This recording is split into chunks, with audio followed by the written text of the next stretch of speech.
Indeed, I'm delighted to say that joining us, though, for the opposition view in part 4 from the Evening Standard is friend of ours, personal friend and friend of the show, Jack Crosser. Jack's lovely to see you, mate. I'm very, very sorry, first of all, for nosing up the timings. I thought Southampton, the mighty Saints, your mighty Saints, were kicking off at 8 o'clock, got you on at 7:15 so that we could get in nice and early before you could have a couple of beers and put your feet up. And it turns out I've got confused and I've got you plumb in the middle of the riveting 0-0 with Leeds. Oh, we're nowhere near important enough to be playing at 8 o'clock, mate. Not anymore.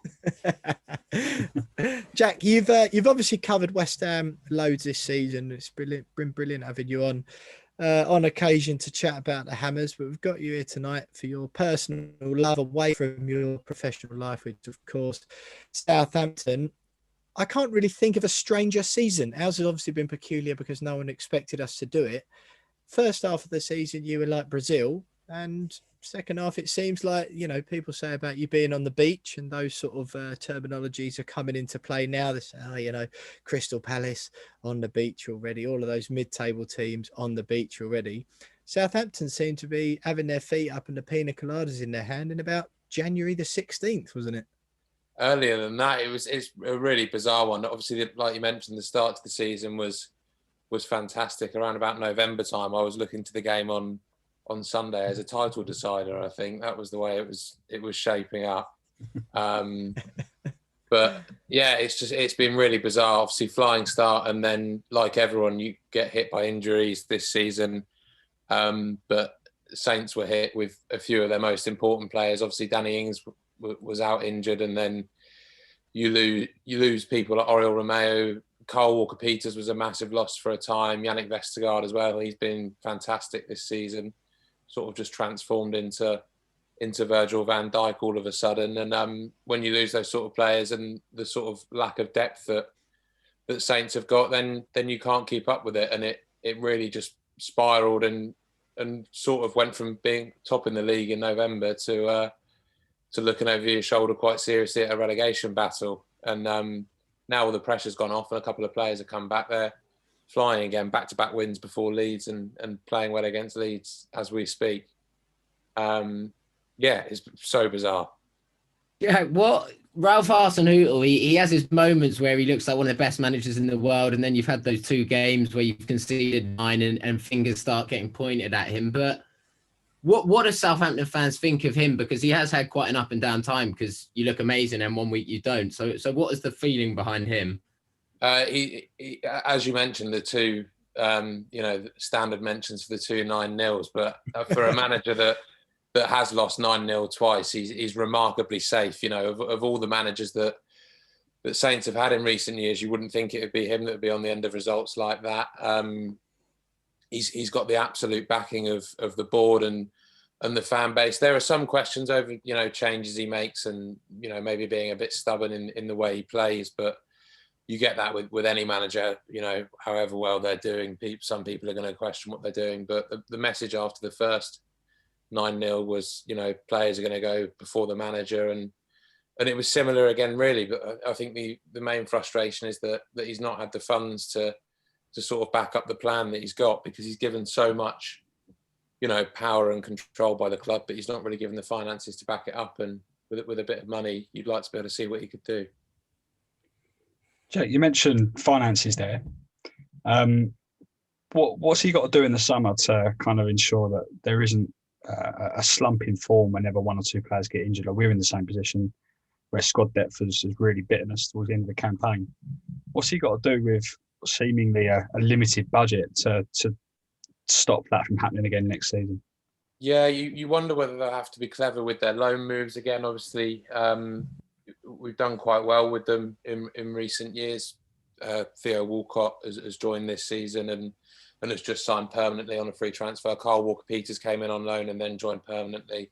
You wonder whether there'll be deals like that again. It's been reported that they're looking at Ruben Loftus-Cheek, and I know they were really keen on him before he went to Fulham, but were put off by the wages a bit. So you wonder whether that could be another way to go. Like you said, the money's really not there, but they're just so shallow in key positions. You look at the centre of midfield and there's so much energy in the way that we play. And especially in those positions, they're asked to do a lot. So if you lose one, it changes it a lot.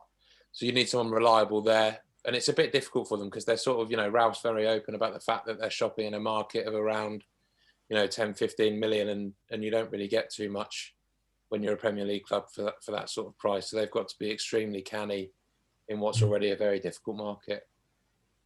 Get yourself out to Slavia Prague, mate. They've got loads of bargain basements there. Get yourself a Kufau or a Soucek. Not anymore, mate. I think West Ham have ruined that for everyone. Absolutely, yeah. Old Mr. Tverdik, the old, the top man at Slavia Prague, absolutely rubbing his hands together. He can't give scouting tickets away enough, I understand, at the at the arena over there in Prague. Look, Jack, so again, strange season for you guys, as we've touched on already. Like you said, you sort of hit a bit of form at a strange time. Now some of your bigger players are on the way back. What, looking ahead to the game against West Ham, last game of the season, some fans in at the London Stadium, which will be great, of course, from a West Ham point of view. We've got a lot riding on it, or hopefully we'll have a lot riding on it. Our energy levels and our form are on a bit of a downward trajectory. Yours seems to be riding high, and you're finishing with somewhat of a swan song. What, how do you see it playing out at the weekend? You've got a bit more freedom in a weird way. That's sort of a bit worrying. Being that it's Southampton at the London Stadium, I'd imagine West Ham will win 3-0. I've had a few games there that I've covered for work and just had to trudge down the stairs listening to a load of West Ham fans giving us stick after the game. We've not got a very good record there. I think really, it'll be interesting to see how West Ham get on against West Brom in terms of their energy. If the energy's there and there's some finishing touches, then I think the fact they will have a lot to play for on that final day may just lean it in their favour. Like you say, Saints are finishing the season well, but if you've got something to play for in terms of Europa League or Europa Conference League, if you really fancy that, then that could be the thing that tilts it. I'm not overly confident from a Southampton perspective.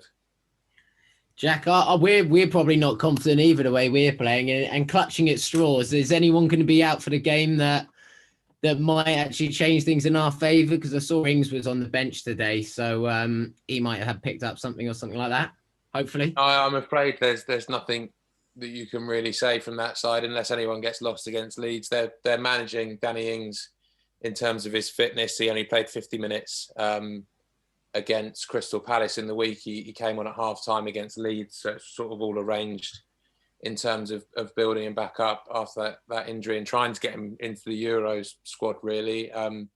That might be the only thing that counts against West Ham, really, is that you've got players like Ward-Prowse and like Danny Ings who are trying to get in the England squad. Then you've got Stuart Armstrong and Shay Adams who are trying to prime themselves for the Scotland squad as well. So there's nothing too promising from a West Ham perspective in terms of Danny Ings not turning up.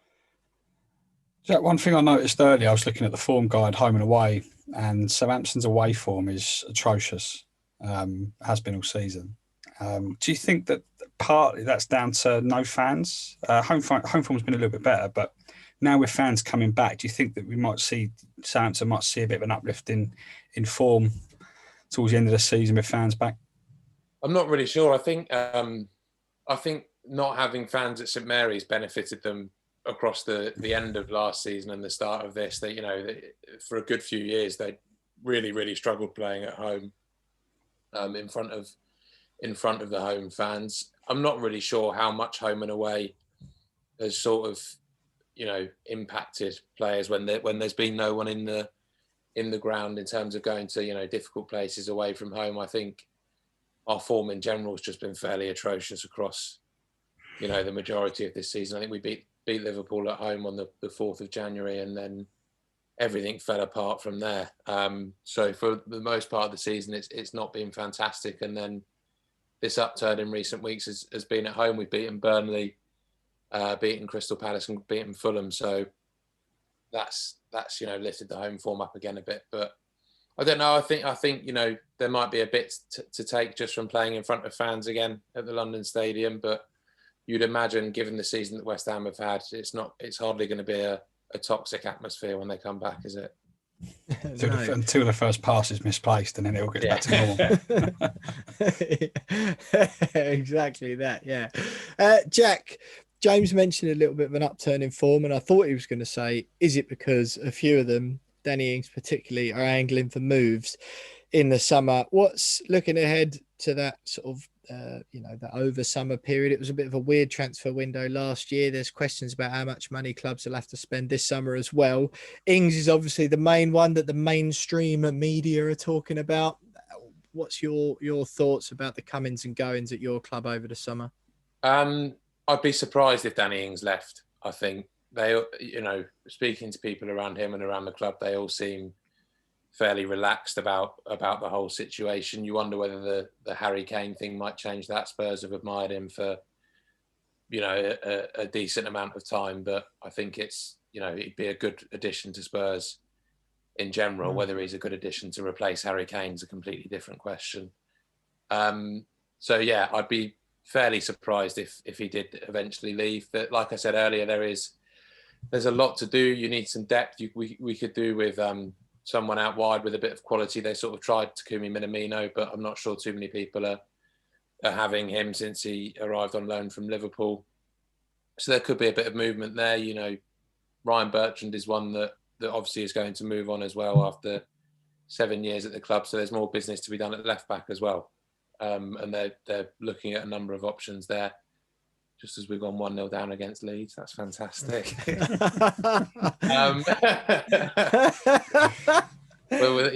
The goalkeeper as well. Actually, watching that, the goalkeeper is something that they might look at. They can't decide on the first choice at the moment.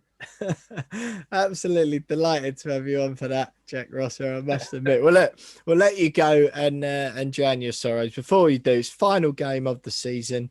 Always a big one, especially big for West Ham this year. Sunday the 23rd of May, that is 4:00 kickoff at London Stadium. You've suggested West Ham 3-0 already, but give us your genuine score prediction before we let you go. 3-1 West Ham. There you go. I'll be a bit more positive. 3-1 West Ham. What a way to end the season. The last opposition view of the season as well, Jack. Well, look, we'd just like to thank you, first of all, for all the stuff and the time you've given us on the podcast. We hope to see you at the end of season beers next week. It'd be great to see you again for everything done for us. And fingers crossed that Southampton don't finish the season too well and they collapse 4-0, nice and relaxed cruise towards that final Europa League spot after we beat West Brom.